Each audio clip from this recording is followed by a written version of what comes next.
One technique, 3 results: dreamy glow, boosted saturation, and sharpening.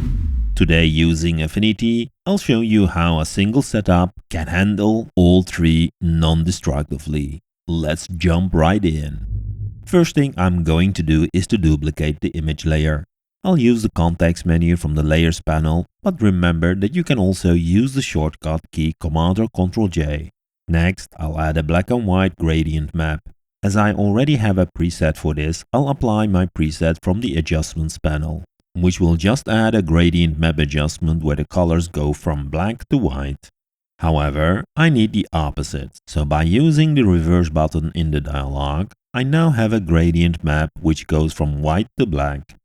This will get me an inverted black and white image. In the Layers panel, I'm also going to make sure that the gradient map I just added applies only to the duplicated image, by making the adjustment a child of the image layer. I'm also going to need a Gaussian blur filter, which I can add from the Layers panel. For the radius, I'll go for a value around 2 pixels. You basically need a very gentle blur. Let's also not forget to turn on the Preserve Alpha checkbox. This is to make sure that the border area of the image is blurred correctly. Perfect. Now that I have an inverted, blurred black and white image, I can duplicate this 2 times. For the middle layer, I'm going to use the Contrast Negate blend mode. When I turn off the top layer, you can see that this effectively cancels the initial inversion. Let's enable back the top layer and apply the Average blend mode to it. Now the layers below are in sense cancelled to gray. If I now turn off the Gaussian blur on this top layer, we get the blurred version of the high frequency from the layers below. I can now group these 3 layers and set the blend mode to Overlay. We now have our first effect applied, the dreamy look. As you can see, this will soften the image and add a gentle glow. The effect is currently not very visible because the blur radius I used was actually too low for this image. I can go back into the group and increase the blur radius from the bottom 2 layers to a value around 15 pixels. Probably this will be too much, but it does make the effect more visible, especially when I zoom into the face and turn on and off the group. Awesome. As mentioned, the strength is a bit too much, so I'll go back to the Gaussian blur filters and lower the radius so I have a more gentle glow.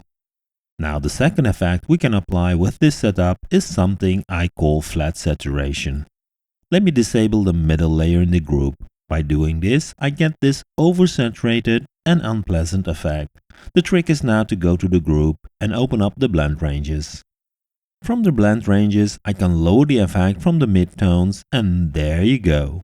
Now, the boost of saturation only applies to the shadow and the highlights. Awesome. If you feel the effect is still too strong, just lower the opacity. Finally, we have the option to sharpen the image with this setup. I'll reset the blend range of the group, then enable back the second layer. If I now disable the Gaussian blur on the first and the second layer, and enable the blur on the top layer, we get this nice sharpen effect.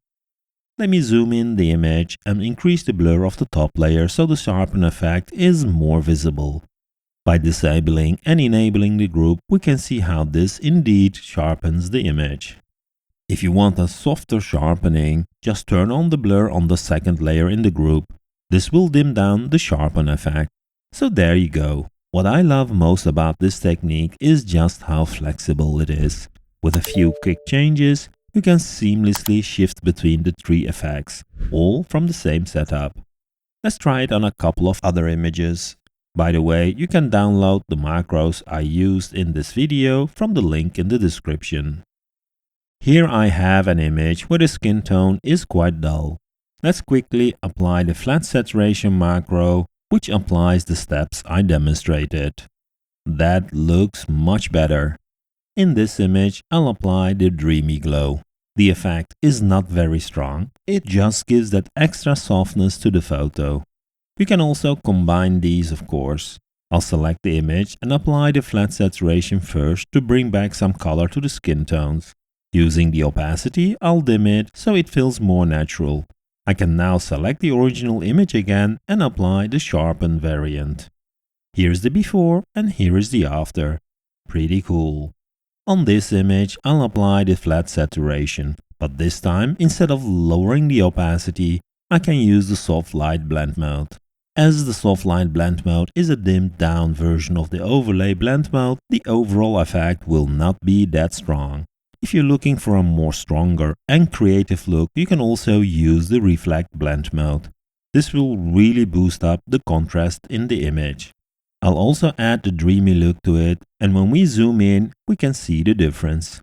I'll dim down the group in reflect blend mode for a more gentle contrast increase. Here we have our last image, which definitely can use some colors on the skin. I'll again use my macro to add the flat saturation.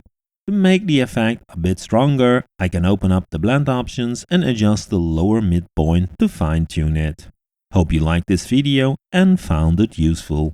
Thanks again for tuning in, and hit the like and subscribe buttons before you leave. See you in the next video.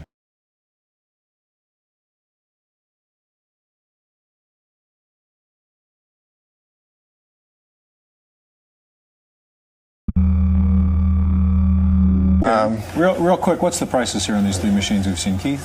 This one's list price at $49.99.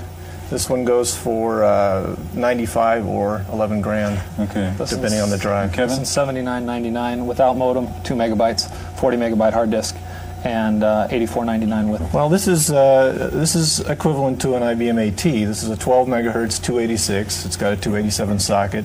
It's got a 20 megabyte hard drive, a 3.5-inch floppy. This is an EGA compatible screen. It's got 16 grayscales. On the back here, you've got all your standard ports. There's external video for an EGA monitor, 2 serial ports. It's also got a space here for a modem, which would be this kind of modem here. In addition to the desktop features like removable keyboard and all the ports and full complement of memory, we have a tremendously viewable fluorescent screen here. And if you notice, I'm running Microsoft Windows and Excel here, and the spotting of the cursor is something that does move quite well across the screen.